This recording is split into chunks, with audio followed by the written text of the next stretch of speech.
Hello, this is Red Chair Reading. I'm Hobie1. We are reading The Ghost at Skeleton Rock, Chapter 6, Musical Password. Instinctively, Joe pulled the control wheel back and lowered the wing into a steep left bank. He jammed the right rudder pedal to its full limit. The plane descended rapidly and skidded sideways in a slip. "Good work," Jack said to Joe. "The plane's side motion will keep the flames away from the cabin." Joe reached down between the seats and turned the fuel selector valve to the off position, thus cutting off the flow of fuel from the tanks to the engine. "Keep her slipping toward that clearing just to your left," Jack ordered. "We should make it in there easy," Joe nodded. With the fuel valve turned off, the engine used the remaining gas in the lines. It then sputtered and quit. Joe and his companions watched anxiously as the plane slipped toward the clearing. When just a few feet above it, the young pilot kicked the rudder pedals into neutral and leveled the wings. There was a jolt as he pulled the wheel back hard, and the plane touched down on the grassy clearing. Joe then pressed hard on the wheel brakes. The craft rolled ahead for several yards and came to a halt with a lurch. "Handled like a veteran," Jack gave Joe a broad grin. At that moment, Frank caught sight of Abdul and Hugo sprinting toward their car. "Those men are getting away," he yelled. The Hardys and the others hopped out of the plane and dashed after them, but the men had too big a lead. They jumped into their car, while the pursuers were still 50 yards away. The car roared down the woods road and disappeared. Though disappointed, Frank pointed out that at least the suspects had to abandon their tent and trailer. Maybe they left some clues. A quick search revealed little of interest, besides some costumes, the crystal ball, and fortune-telling paraphernalia. Hugo and Abdul's gear consisted of food, street clothing, and cooking utensils. The searchers turned their attention to smaller articles. "What's this?" Tony asked, unrolling a flag which he had found tucked away on a shelf of the trailer. On the left was a white circle on a red triangular field, and 5 green and white stripes running horizontally. "A foreign flag!" Frank exclaimed. "What about this?" Jack asked, pointing to a black cloth skeleton on the lower right-hand corner. "Some kind of a Jolly Roger," Joe suggested. "But why would petty thieves use a pirate flag?" Tony queried. "Perhaps Hugo and Abdul belong to some rebel group," Frank mused. There's a lot of musing going on. Tony remarked, "Maybe they're just a couple of petty fakers." Frank shook his head thoughtfully. "In that case, why all the rough stuff when we first saw them and the rifle shot just now? If you ask me, they're mixed up in something big, and this skeleton flag may be a clue."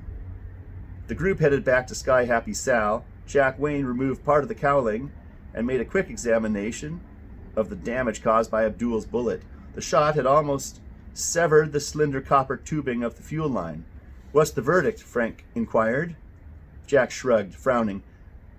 "I can make a temporary repair with a plastic line. Good enough to get us in the air. Anyhow, but I doubt that it would hold as far as Bayport." "How about the Eastern City Airport?" Tony suggested. "We could install a new fuel line there." Frank nodded. "That's what we'll have to do." He made the repair quickly, then everyone piled in. With Joe at the controls, the plane headed toward Eastern City. Located less than 20 miles away, this thriving city was a terminus for half a dozen airplanes. Jack explained their plight to the tower and received permission to land. A mechanic guided him as he taxied the plane to a repair hangar. "How long do you figure it'll take to put in the new line?" Joe asked as they climbed out. "Oh, not long, not too long. Once I get the right size tubing," the pilot replied. 15-20 minutes, if Tony will help me." "Sure, be glad to." Tony, an expert with tools, loved to tinker over an engine. "In that case," said Frank, "Joe and I will find a phone booth to call the police." They strode quickly to the terminal building. As they skirted the magazine stand on their way to the telephone booths, they noticed a man seated alone in a corner. Olive-skinned, with long, shiny black hair. He looked to be a Latin American. The man slouched on the bench, chin in hand, listening to music which apparently was issuing from a small portable radio on his lap. Joe grinned at the catchy tune. "Boy, I go for that stuff," he said. "What stuff?" Frank asked. "Hot calypso," Joe said. His reply seemed to electrify the man on the bench. Jumping to his feet, he darted toward the boy and hissed in his ear, "Where are your gloves, you fool? You might leave fingerprints." Joe blinked and stared. The man's next move was even more astounding. He pulled a pair of gloves from his pocket and stuffed them into Joe's hand. The boy was taken completely by surprise, but instinct warned him not to betray his reaction. The stranger watched him closely. Joe swallowed hard and looked at the gloves. They were made of gray fabric with a small label sewn to the hem of one, reading "Made in Tropical." Acting on a hunch, Joe pulled them on. This seemed to please the stranger, who gave a tight smile. "Ah, bueno."